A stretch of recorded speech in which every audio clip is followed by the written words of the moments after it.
there are different ways to do things. You don't have to like marry one, right?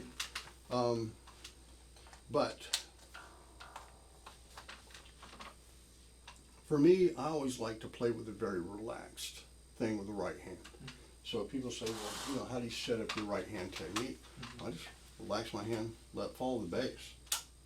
Right there. I want my hand to operate there. And now I use all 5 fingers now.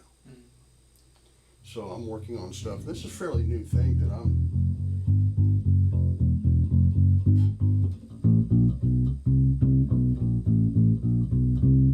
see, people play with 2 fingers. Well, why do they do that?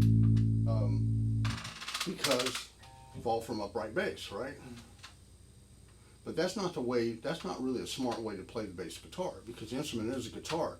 And if you're playing like this with a wrist bent, you're asking for, problems with your hand hurting and, developing repetitive stress injuries in the wrist and that kind of thing. Because on upright bass, if you look the way they play, you see the wrist is straight, right? Yeah. What happens? This. You see what I mean? Yeah. So keeping the wrist more straight is a good idea. Now, you don't have to play, you'll see people play, and you say, well, you try to imitate, you might see a guy play this way, like Stanley Clark plays this way. He has real bent wrists. When you look at it, all the things I'm telling you don't do, he does. But, learn how to play that way, and it hadn't been a problem for him. But if you think about what's really happening physically, the muscles you use to play are in the arm, which connect to tendons about right here. Tendons go through a ring muscle here in the wrist. That ring muscle has a membrane around it that lubes it so those things can move and not, cause a problem. Now, if that membrane gets worn down or damaged, then you have that tissue scraping over that muscle. That's where you get the real bad pain, and it really hurts. Right? You can't play. You can't do anything, right? So reducing, instead of playing like this and sawing on that muscle all day long, if you keep the wrist more straight, it's going to operate more normally in a relaxed way. So you should also take steps to understand the physicality. There's a lot of good information out there. Those videos are real important to watch about hand stuff, because the decisions you make now are going to affect the quality of your playing 5-10 years down the road, big time. And you don't want to wait till then to say, oh man, I got to fix this, because then you got all that muscle memory that's been ingrained. You got to, undo that and reprogram. So you think it's tough now, wait, something like that happens, right? Yeah.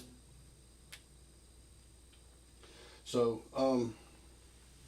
in any case, playing very relaxed. So in terms of resting your thumb, if you want to rest it for a certain thing, go ahead.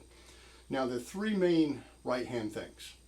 There's a fixed anchor, and that's where you like super glue your thumb to a place on the bass, and you just always play there. Right? The problem with that is 2 things.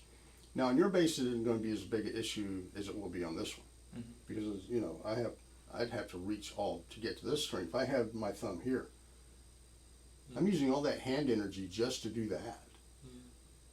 Right? Hold your hand like that for 10 minutes and see how it feels. Right?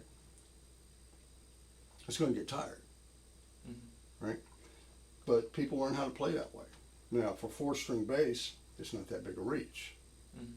The other big problem that you have with this is when you're playing on the higher strings, there's nothing keeping the lower strings quiet. And one of the big challenges of playing an amplified instrument is when it gets loud, the vibration of that through the wood of the instrument is going to cause all this other stuff to ring. And what might be a little annoyance in a practice room turns into really bad news to a big amp and a big PA. Just, So you got keeping control of what you're not playing is a critical part of right and left hand technique. And one of the big challenges, especially in stuff like slap playing, to where you're hitting it, if anything's not tied down, it's going to ring. So you got to have muting. Muting needs to be a part of everything that you do. And it's a combination of right and left hand depending on what you're doing. Right? So, in finger picking technique, whether you use 2, 3, 5, whatever, if the thumb's busy here, then it's going to be all on the left hand to keep stuff quiet. Right? So that's a fixed anchor. Now it's very comfortable because you got good support here. That's why people like it, because you can just kind of rest it, weigh the whole arm there, right? Another thing to watch out is don't let the weight of your arm sit here on the instrument, because then you're putting pressure on these blood vessels, taking blood out of the hand.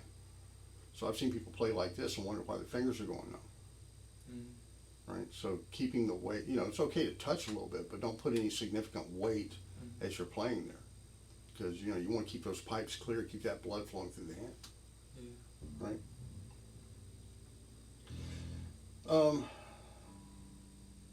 So anyway, that's a fixed anchor. The movable anchor, what happens is that your thumb follows your fingers as they play. Some people will follow 2 strings behind, some people will follow 1 string behind. All right?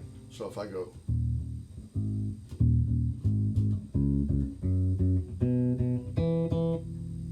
hear that? That's because those strings are ringing. So I still have that muting problem. With the movable anchor, if I'm playing up here, you hear that, right? That's going to get real nasty through a big amplification system. But the good news about the movable anchor is it keeps the hand in a very relaxed place as you're playing all the time. All right, so that's the good news about it. So in terms of picking between a fixed anchor and movable anchor, I'd probably go with the movable one, because it is going to move back and forth, so you will be able to, kind of deal with some of the string ringing things you might run into. My preferred thing is the floating thumb. What happens here is that when I'm playing, I'll just do the bottom 4 for now. If I'm playing here, my thumb will just lay flat on top of the pickup. It doesn't let it grab the cliff like this. It just lays flat on top of it, because I want to be able to just slide up onto that E string, or what would be your E string here. So basically my thumb stays a string behind what I play each time, but it lays flat, so that when I'm playing on what would be your G string, it's laying flat over the E, A, and D, and keeping them quiet. So that's a very effective right hand muting technique, using picking with these fingers. But see, I use my thumb now too, but when I use it, it's still kind of laying flat. I'm kind of picking that way. And notice that I'm angling this way. I'm not trying to angle that way. Wherever my hand is in this most relaxed place, that's where I want to play.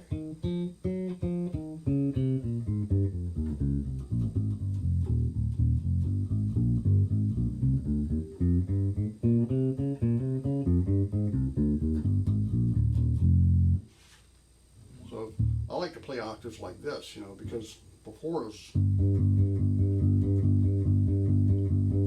very common bass pattern. If you do any kind of cover dance stuff, you're going to play that type of thing, right?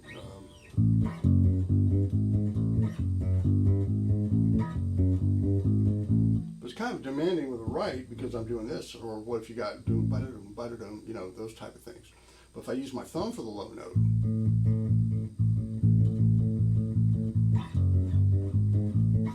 a lot easier to do.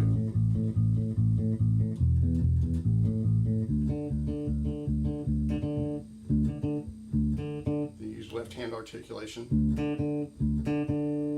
See, I can get.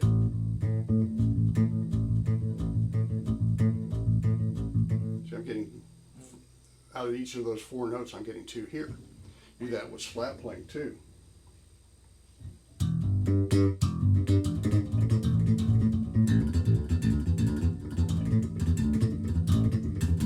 Half of those notes are coming from the left hand. Watch my left.